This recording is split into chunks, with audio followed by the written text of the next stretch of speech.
A tremendous gust of wind sprang upon the house, seized it, shook it, dropped, only to grip the more tightly. The grandmother, shaking her before the window, had seen the sea rise and green mountains, and in the galley the wild trees lashed together. Wrote Katherine Mansfield, describing her own birth. By her own account, she had come forth squealing out of a reluctant mother in the teeth of a southerly buster.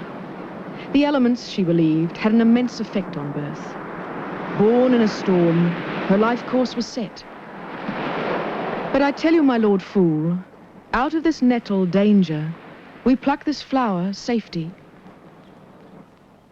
Reads the inscription on her gravestone. Katherine Mansfield, the New Zealand writer, died at Fontainebleau, France, on the 9th of January, 1923. She was only 34 years old. She left behind her over 100 short stories, 60 notebooks of jottings, and thousands of personal letters. Her life story has fascinated the world. It's been said she changed the course of the English short story, and her work and life are still the subject of intense study and debate.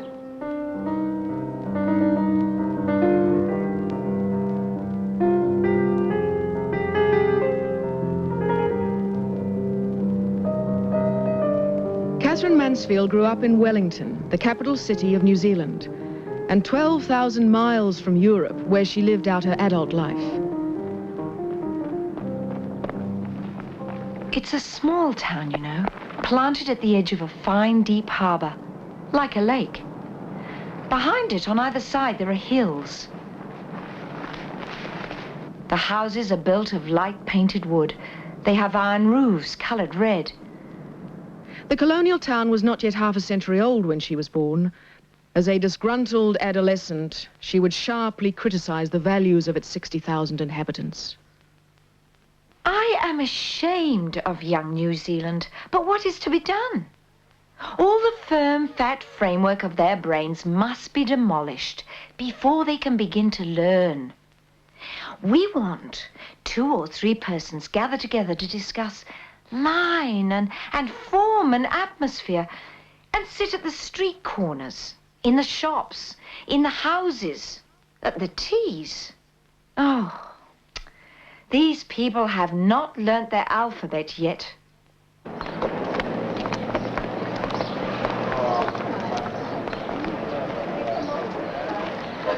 Kathleen Mansfield Beecham was born at number 25 Tinnacorry Road on the 14th of October 1888. When she was only 5 years old, the family shifted from this house to a larger house in the country. She wrote about that move in her story, Prelude. When she was 10, the family returned to town, to a large white-painted house with pillared verandas. Kathleen was one of 5 children. She was the 3rd daughter born in 3 years. Plump and wearing glasses, she was considered the least attractive of the sisters. There was a younger sister, Jean, and then a brother, Leslie. It was to Leslie that she felt closest. It was predominantly a household of women. Her mother, the beautiful Annie Beecham, was frail with childbearing. So the household was managed by Granny Dyer, with the help of an unmarried aunt, Belle. Her father, Harold Beecham, was an energetic, prosperous and self-made businessman who rapidly worked his way into becoming an influential member of the colony's elite. Both Annie and Harold had social ambitions. And Kathleen, along with her sisters, was sent to England to finish her education. She returned somewhat unwillingly at 18.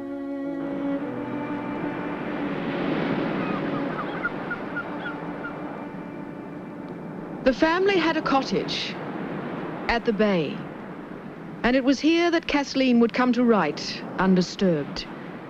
It was in this cottage also that she would record in her diary her early lesbian experiences and her alarm at discovering that she was bisexual. She was finding the constraints imposed by her parents increasingly irksome. Writing, she had decided, was going to be her career, not marriage. She had been writing compulsively since the age of 9, and several stories were now accepted for publication. While at boarding school in London, she'd come into contact with the works of Oscar Wilde, and his quotations are sprinkled through her notebooks. For a few years, they would become the creed of her life. Push everything as far as it will go. The only way to get out of temptation is to yield to it. Be always reaching for new sensations. Being a writer meant she had to experience all that life had to offer. Wellington was far too restrictive. She needed the stimulation of a wider world, London. She persuaded her reluctant parents to let her go and obtained the yearly allowance of £100. From now on, she became Katherine Mansfield, shortened to KM. And a couple of months before her 20th birthday, she set sail. Ah, London. It is life.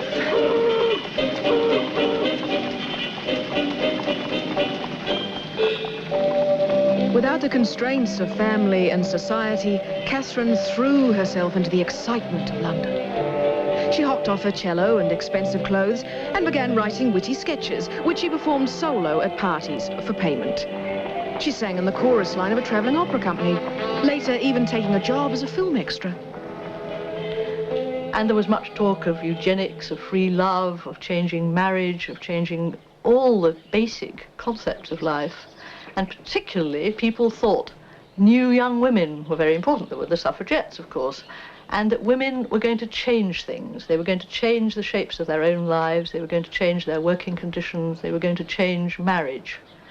And all this was in ferment when Catherine arrived. So I sometimes think she was like a heroine stepping onto the stage, ready to actually embody a lot of the beliefs that were around. But despite the opportunities of London, her plans quickly went awry. For 6 months later, falsifying her age and dressed in black, she married George Bowden, a singing teacher some 10 years older than herself. She left him that night. Apparently, the marriage was unconsummated. Why she married him, and moreover why she left him, no one knows. Least of all, George Bowden.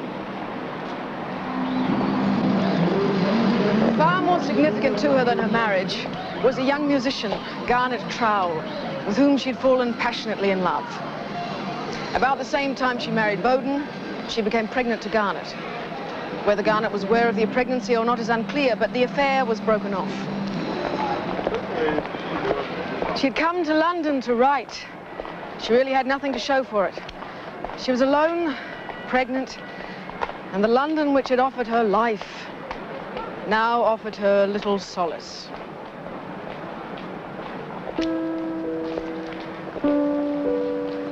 I know that garden better than any other in the world.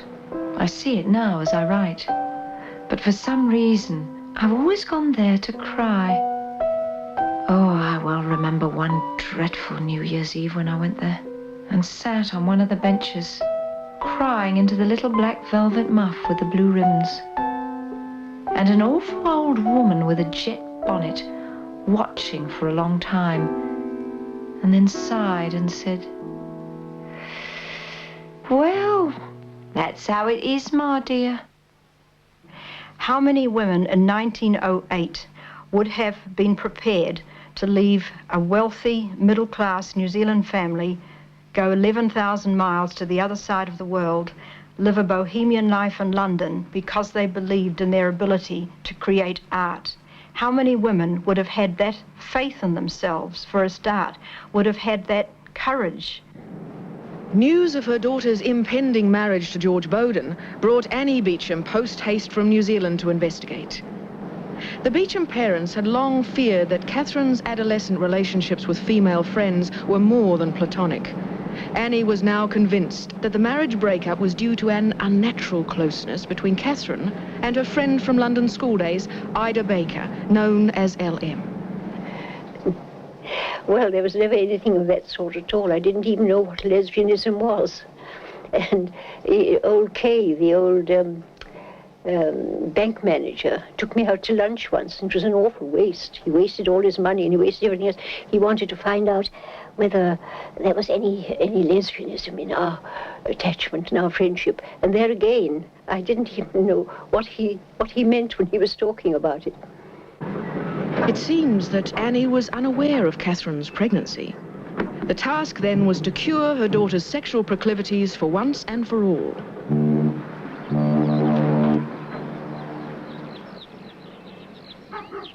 Bad Wörishofen, a small town in Germany, offered just the treatment. Here, disharmonious disorders of both the body and the mind could be cured by applying certain principles advocated by a Catholic priest, Father Kneipp. Dedicated followers flocked in thousands, and still do, to the spa each year.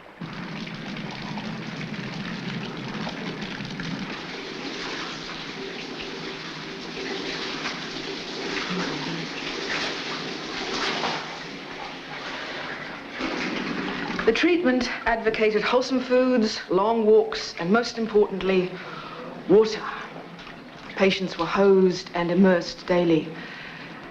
Whether it was sufficient to cure unsociable sexual tendencies is anyone's guess, but it could hardly have been beneficial for someone in Catherine's condition.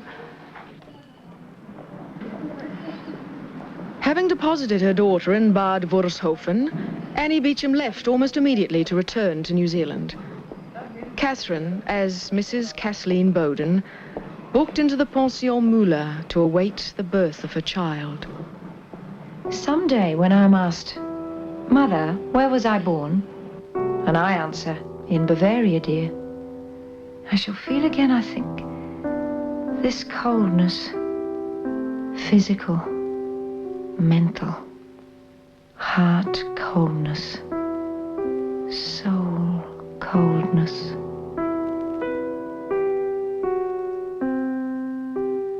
Catherine miscarried. She stayed on at Bad Wörishofen until the end of the year, finding lodgings in the town. Her experiences here provided the material for her first book.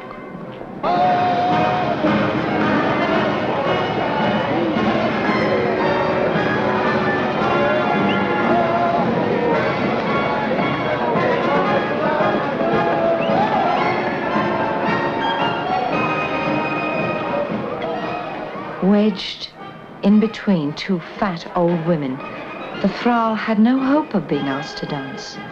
She watched the couples going round and round. She forgot her 5 babies and her man, and felt almost like a girl again. At the head of the center table sat the bride and bridegroom, she in white dress trimmed with stripes and bows of colored ribbon, giving her the appearance of an iced cake, all ready to be cut and served in neat little pieces to the bridegroom beside her. "Nice time she'll have with this one," Frau Rupp exclaimed. Frau Breckermacher saw her husband amongst his colleagues at the next table. He was drinking far too much, she knew, gesticulating wildly, the saliva spluttering out of his mouth as he talked. "Yes," she assented, "that's true. Girls have a lot to learn." On her arrival in Wellington, Annie Beecham deleted Catherine from her will and immediately began preparations for the wedding of her eldest daughter, Vera, very much a society affair, where even the ships in the harbour were decked out in bunting in deference to the Beechams. Estranged from her family, Catherine wrote with bitter penetration about the hypocrisy of family love. Later, she was unhappy with these stories, believing them somewhat untrue and immature. Yet their impact was sufficient to launch her onto the English literary scene. The collection of stories In a German Pension, published in London in 1911, won Catherine her first critical acclaim as a writer. She was now a frequent contributor to a radical fringe magazine, The New Age, and was closely involved with and influenced by the intellectual ideas circulating London at the time. She could radically change her dress and style, even her personality, to suit her fancy, calling herself such exotic names as Katia, Kisienka, Katerina, or Cathy Schoenfield. Now living at Clovelly Mansions, Gray's Inn Road, her reputation as a mimic and wit meant she was in frequent demand on the social circuit.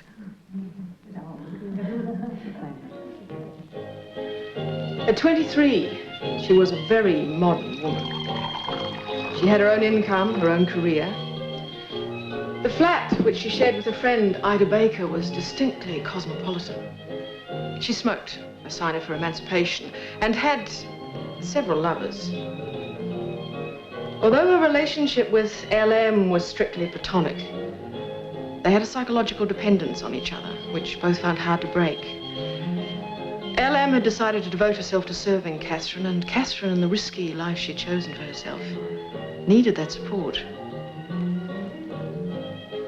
Catherine's notoriety had greatly impressed the young editor of a new literary magazine, Rhythm.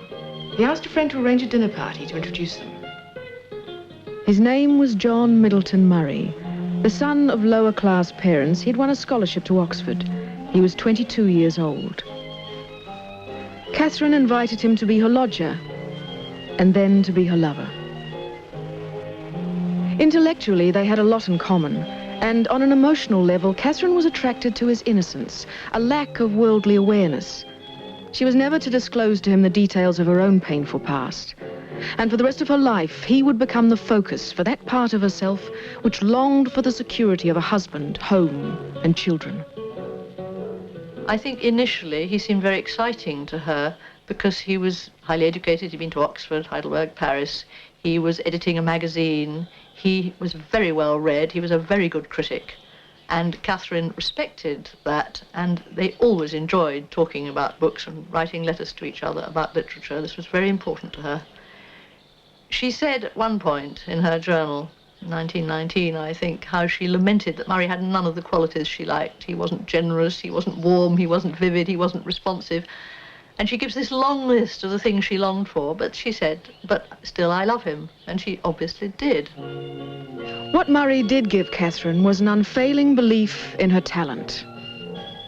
He was also her connection to the literary avant-garde. Catherine became a co-editor of Rhythm and one of its main contributors, along with D.H. Lawrence, Rupert Brooke, and Picasso.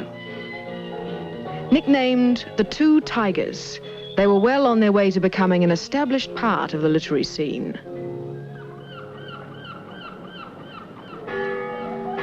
The writer D.H. Lawrence was living in Cornwall. He had just published his first novel when he met Catherine, and both she and Murray would appear as characters in a later novel, Women in Love.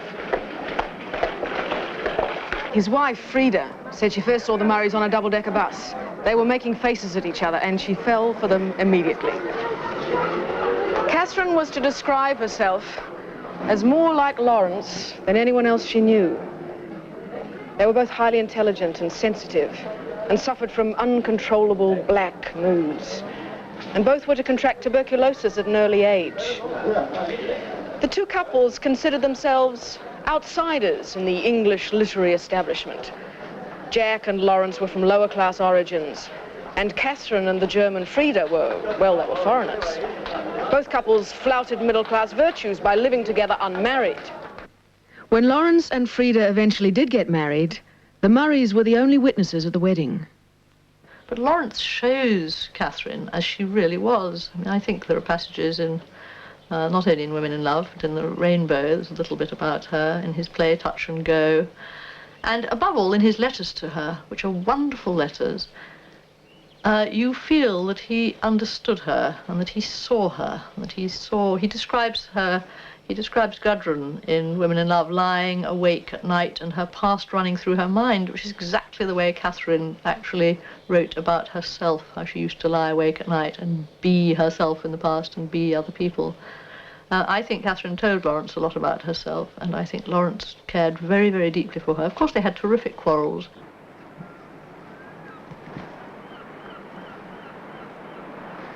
The two couples tried living together, and when the Lawrences shifted to Cornwall, the Murrays rented an adjoining cottage. But the Lawrences wanted more intimacy than the Murrays were prepared to give. And Jack Murray was to resist Lawrence's attempt at forming a sort of male brotherhood based on a homosexual love. I shall never see sex in trees.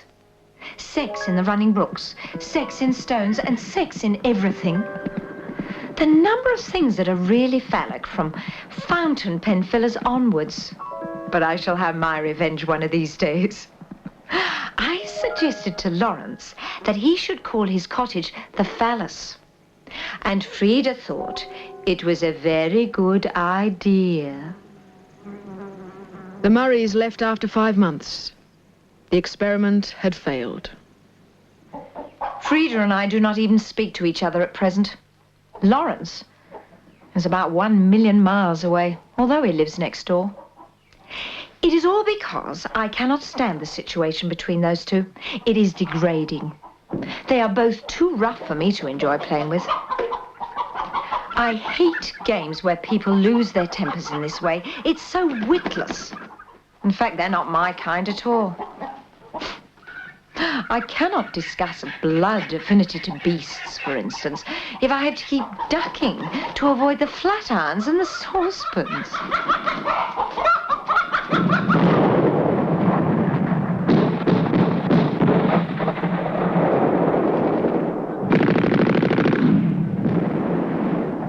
Europe was in the midst of a war. The literary avant-garde joined the pacifist movement. Lawrence, a conscientious objector and with a German wife, was forced to leave Cornwall. Murray was conscripted but turned down on medical grounds. He later took a job in the War Office. From the edge of the empire, the strongest and the finest of the young men were being mobilized to support Britain's cause.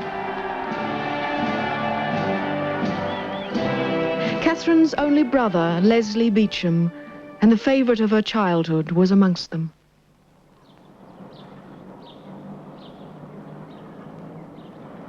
Leslie spent his last leave with Catherine and Murray at their London house. His visit unleashed a flood of memories about her childhood. She began writing The Aloe, which she intended to be the first chapter of a novel about New Zealand. It was to be called Karori, after her childhood home. They would spend the long summer evenings before Leslie left for France, reminiscing.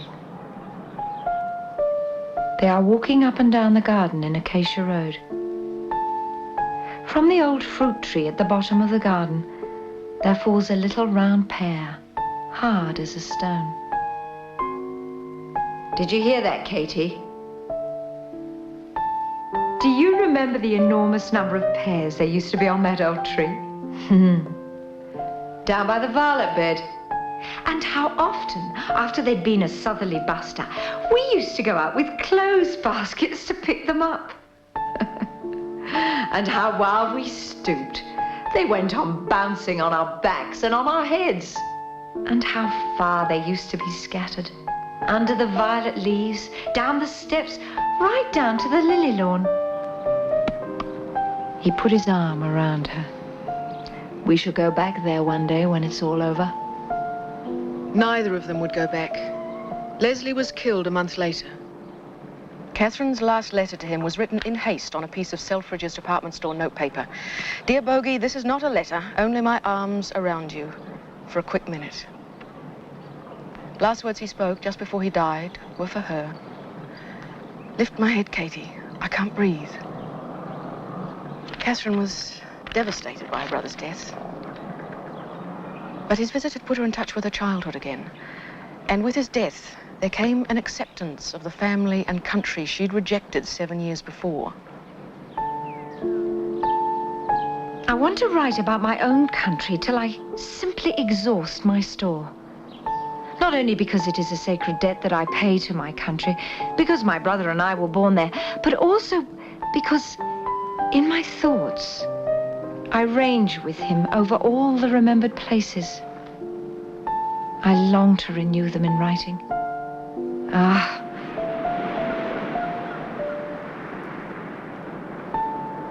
The people we loved there. Of them, too, I want to write. Oh, I want for one moment to make our undiscovered country leap into the eyes of the old world. But all must be told with a sense of mystery, a radiance, an afterglow. Grieving for her brother, she reworked The Aloe, calling the new story Prelude. It was published by Virginia and Leonard Woolf at the Hogarth Press. It was her first great work.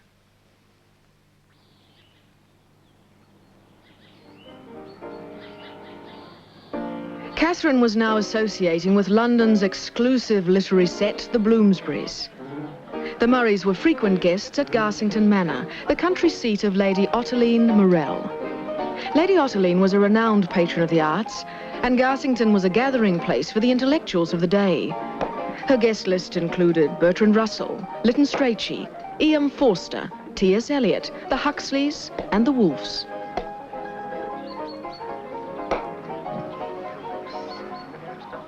Your glimpse of the garden, all flying green and gold, made me wonder, who is going to write about that flower garden? Might be so wonderful. Do you know how I mean? There would be people walking in the garden, several pairs of people. Their conversation, their slow pacing, their glances as they pass one another. A kind of, musically speaking, conversation set to flowers. Lady Ottoline and her guests were to make some astute observations on Catherine. She was every minute intensely conscious, aware of every shade, shadow, and glint in life, said Lady Ottoline. And Bertrand Russell, whose intimate conversations with Catherine went on to the early hours. Her talk was marvelous, much better than her writing. But when she spoke about people, she was envious, dark, and full of alarming penetration in discovering what they least wished known. And her close friend, the Russian, Kotyliansky. She could do things which I disliked intensely, exaggerate, and tell untruths. Yet the way she did it was so admirable, unique. Leonard Woolf. I don't think anyone has ever made me laugh more than she did. And his wife, Virginia. In truth, I am a little shocked at her commonness at first sight. Lines so hard and cheap. Yet when this diminishes, she is so intelligent and inscrutable that she repays friendship. Hers was the only writing I've ever been jealous of. Lady Ottoline, I should love to have known this beautiful, secretive, yet impulsive and emotional woman before she'd been hurt and bruised by life, and perhaps before the ambition of being an artist and a great writer, and of using people for that end, had become such an absorbing game. People feared her. They feared her tongue and her brilliance and her ability to mimic and to characterize people's weaknesses. I mean, I find all that very appealing, and it's part of the attraction, but I can also see that it frightened people. It's not so much because of the themes she was dealing with as with the quality, the strength of her writing, which she did with the short story genre, is something which had not been attempted at the time to the same level at all, with the same precision, with the same strength, the same brutality occasionally. It was bound to shake some of the English rather cozy writing out of their, not lethargy, but niceness. But you see, I am not a highbrow. Sunday lunches and very intricate conversations on sex, and that fatigue, which is so essential, and that awful brightness, which is even more essential. These things I flee from. I like such awfully unfashionable things. And people. I liked sitting on doorsteps and talking to the old woman and going for picnics and listening to the kind of music they play in public gardens on warm evenings. One cold December weekend, Catherine caught a chill at Garsington, which developed into a bad attack of pleurisy. Her doctor diagnosed a spot on the right lung. From now on, she would be forced to spend the English winters abroad.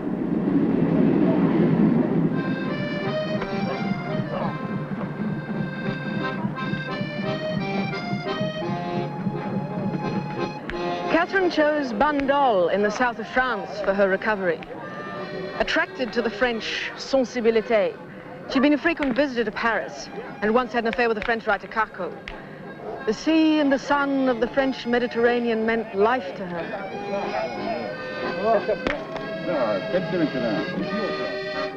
But the journey had taken its toll.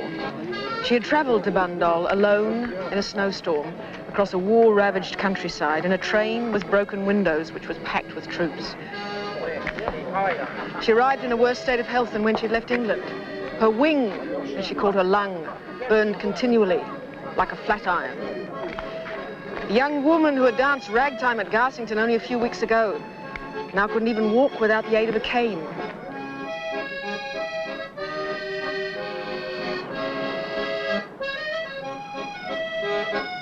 She booked herself into the Hotel Beau Rivage.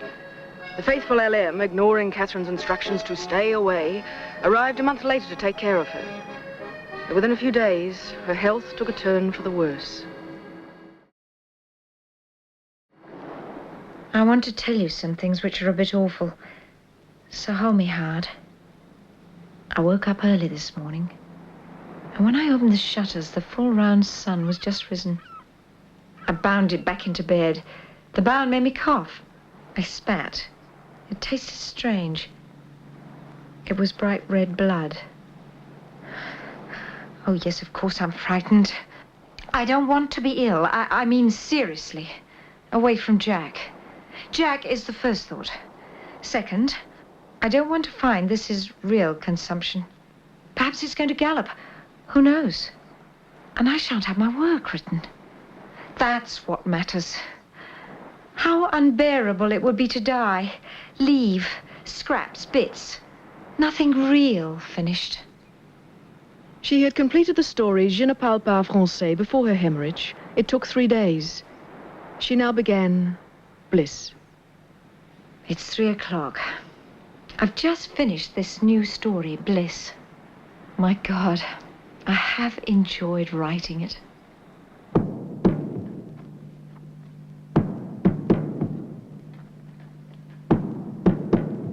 Catherine's conversations were legendary, but as the separations from Murray and her friends lengthened, letters became a form of personal conversations. She wrote several letters a day. In the 3 months she was at Bandol, she wrote over 70 letters to Murray alone. Dear Jack, I know quite well that you must be faithful to England, but all the same, you will have to have 2 homes. And we shall have all our babies in pairs, so that we possess a complete set in either place. Oh, why haven't I got a letter? I want one now. This minute, not tomorrow. I lie in bed all morning until 12, and go to bed again as soon as dinner is over. The interval I spend in going for a very small walk and in working. I have begun, thank God, to work a bit. I read it from the beginning to the end, and then from the end to the beginning. I ate it, breathed it, and finally fell out of bed and saw that the day was blue and the sun was shining. I think the reason she's attracted so many women readers is that when she writes in her journal, in her letters, about what she actually wants in life, one feels an enormous response to that she wants something quite simple. She wants a home and a garden and music and pictures, and she wants love, and she wants to be able to work.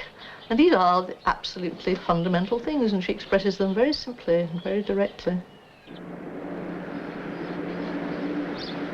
Catherine returned to London for the English summer. She was 1.5 stone lighter. She and Murray leased the Elephant overlooking Hampstead Heath.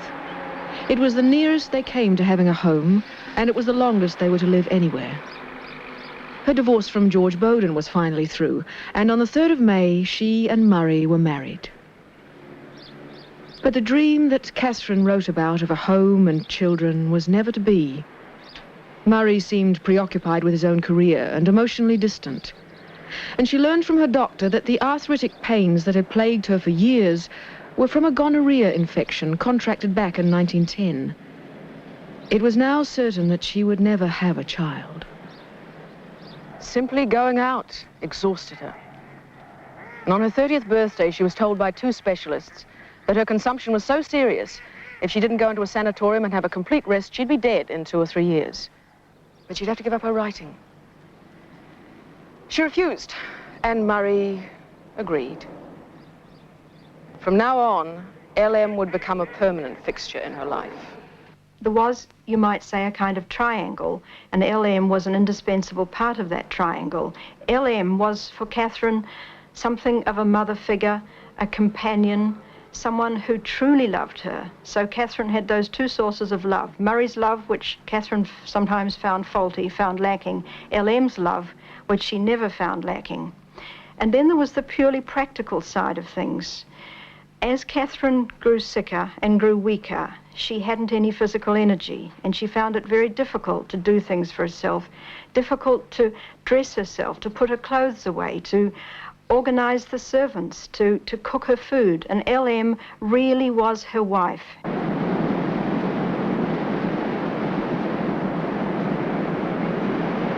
Catherine left again for the Mediterranean. From now on, she would live almost permanently abroad, restlessly shifting, searching for an ideal climate for her health. Murray had recently been appointed the editor of a prestigious literary magazine, the Athenaeum, which was a major step in his career. And so it was decided that LM would stay with Catherine. Murray would help to settle them in, then he would return to London. She first moved to Ospedaletti, an Italian town close to the French border. There she tried to come to terms with the seriousness of her illness. Resenting her increasing dependence on LM, she felt abandoned by her husband. And as the winter storms hit the Mediterranean, she struggled with death and despair. These are the worst days of my whole life. Where is my mate? I lie retracing my steps, going over all the old life before. The baby of Garnet's love. Black. The days spent in hell. Unable to do anything. Took brandy. Determined not to weep. Wept. A sense of isolation frightful. I shall die if I don't escape. Nauseated. Faint. Cold with misery. Oh, I must survive it somehow.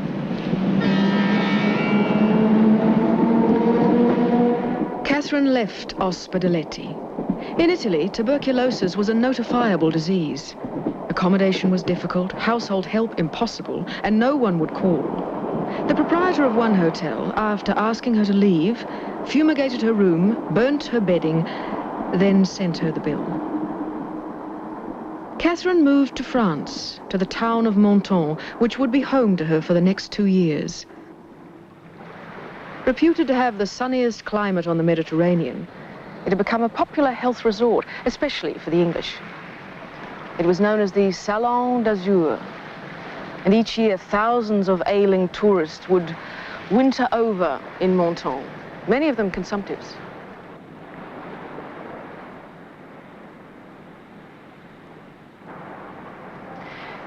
Catherine rented the Isola Bella, and LM joined her. Slowly, her spirit recovered, but she still suffered frequent fevers. And although she could manage a short walk each day with the aid of a stick, most of her time was spent resting on this terrace, reading, writing. It was the beginning of the most creative period of her life. She wrote 7 stories at Isola Bella, including The Daughters of the Late Colonel. She started downstairs, and then she felt she got very tired. She was very weak, must come to bed. And the story was ramping through her mind. She even stopped on the stairs and sat down to put down the next sentence.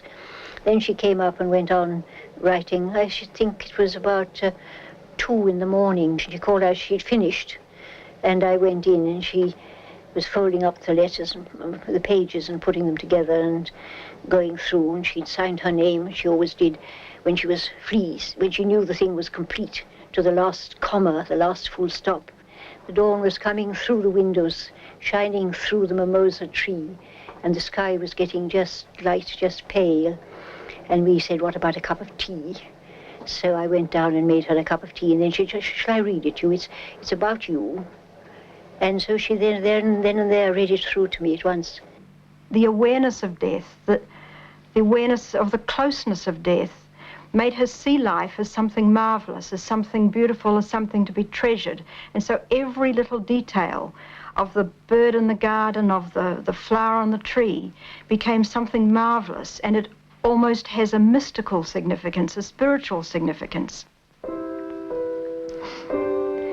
In fact, I love it as I've never loved any place but my home. And you know what that means. My small pale yellow house with a mimosa tree growing in front of it, just a bit deeper yellow. The garden full of plants. The terrace with crumbling yellow pillars covered with green, all belonging to a picture or a story. Every morning I have a sea water bath in a saucer. And today, after it's still wet, I stood in the full sun to dry. Both windows wide open. One can't help walking about naked in the mornings. One almost wades in the air. Murray joined her for Christmas. The weather is superb, and the champagne only 30 francs a bottle. Champagne in this air and this sun is unsafe for all people under, say, 99.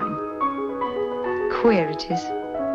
I believe if I lived in England, I could be a eunuch quite cheerfully, but there's something in the air of France which is very restorative, let's say. Catherine had faced a spiritual crisis at Ospedaletti, and she felt that Murray had not given her the support she needed. She was now searching for a new principle on which to base her life. Everything in life that we really accept undergoes a change. So suffering must become love. This is the mystery. This is what I must do. I must pass from personal love, which has failed me, to greater love.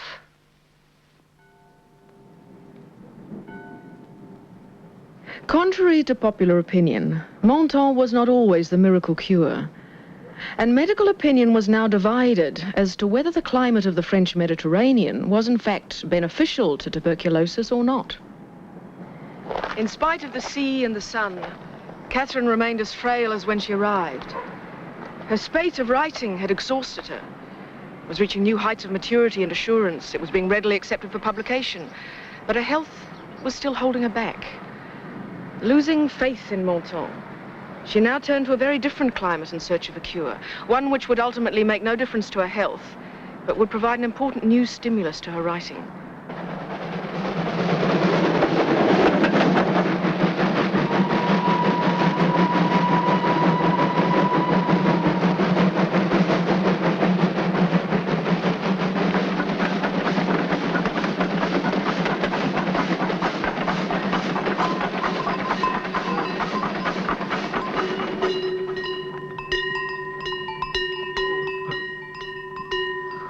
All our flags are pinned on Switzerland. Meadows, trees, mountains, and kind air. I hope we shall get there in time. Catherine had heard about a tuberculosis treatment at the village of Montana, high in the Swiss Alps. Murray joined her, giving up his job as literary editor in London. They rented a chalet, the Chalet Les Sapins, while LM found lodgings nearby. At sunset, when all the clouds are really too much to bear alone, I call out, "Mountains on your right are deep blue." And M shouts from below, "Right." And I hear him go out on his balcony to observe. I really judge a place by how vividly I can recall the past. One lives in the past, or I do. And here, it is living. This was the last home that the Murrays would have together. They seemed to reach a state of domestic contentment here. A brief Indian summer. The mornings they would write. In the afternoons they would read aloud to each other, play cribbage, or knit, both of them, and quite industriously it seems, for large quantities of wool were sent to them from London, along with their cat, Wingley, brought over from Hampstead to join them. And it was here, looking across to the Swiss Alps, that Catherine would write the most vivid stories of her New Zealand childhood. At the bay, the doll's house, the garden party. You know, if the truth were known, I have a perfect passion for the island where I was born. Well, in the early morning there, I always remember feeling that this little island has dipped back into the dark blue sea during the night, only to rise again at the gleam of day, all hung with bright spangles and glittering drops. And just as on those mornings, white milky mists rise and uncover some beauty, and then smother it again, and then again disclose it. I tried to live that mist from my people, and let them be seen, and then to hide them again. New Zealand is in my very bones. What I wouldn't give to have a look at it. Catherine never returned. Her mother, Annie Beecham, had died 3 years before. In a letter to a friend, she wrote of her daughter, "She has at last learned to love her mother and her father, and has written us adoring and adorable letters lately. Poor darling, she has missed so much in life, but it was all quite her own choosing." Despite the happiness of her time in Switzerland, Catherine had heard of a new possible cure for her tuberculosis, and she felt she had to move on. In January 1922, Catherine left Switzerland for Paris. Do you know, I have not walked since November 1920. Not more than to a carriage and back. Both my lungs are affected. There is a cavity in one and the other is affected through. Can all this be cured? Ah, Kotiliansky, wish for me. She would undergo a series of extensive and painful X-ray treatments. It would fail, but it would be the beginning of another journey, one she would have to make alone. A new way of being is not an easy thing to live. I have to die to so much. I have to make such big changes. I feel the only thing to do is to get the dying over, to court it almost. Fearfully hard, that. And then all hands to the business of being born again. Haven't I been saying all along that the fault lies in trying to cure the body and paying no heed whatever to the sick psyche?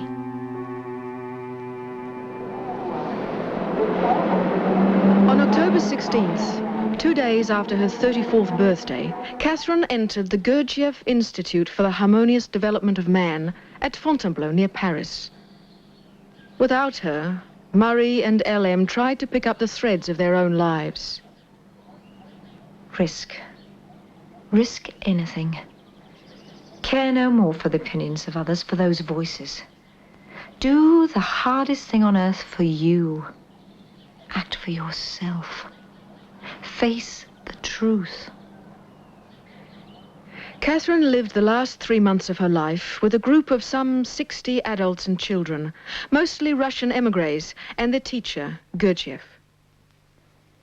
They were building a community based on a personal philosophy of balancing and integrating the spiritual, mental, and physical aspects of the self. It was a return to simplicity, and for her, perhaps, family love.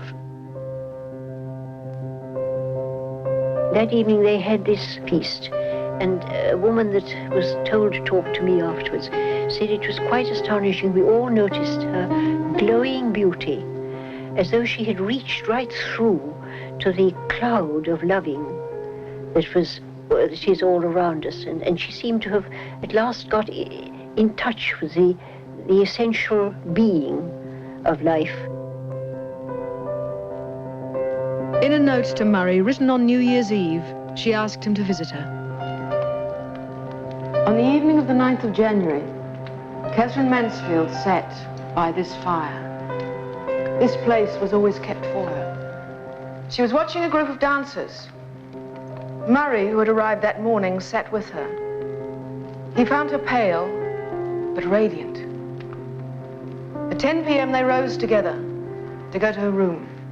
She ran ahead of him gaily, almost skipping up the stairs, something she hadn't done for years. Suddenly she stopped and turned. She clutched her mouth, trying to stem the flow of arterial blood pulsing between her fingers. "I think I'm going to die," she said. Murray carried her to her room and went for help. She's still conscious. Her eyes are fixed on the door. Murray returns with 2 doctors who force him from the room.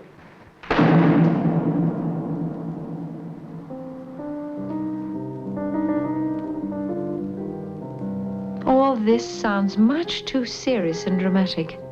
As a matter of fact, there is absolutely no tragedy in it, of course.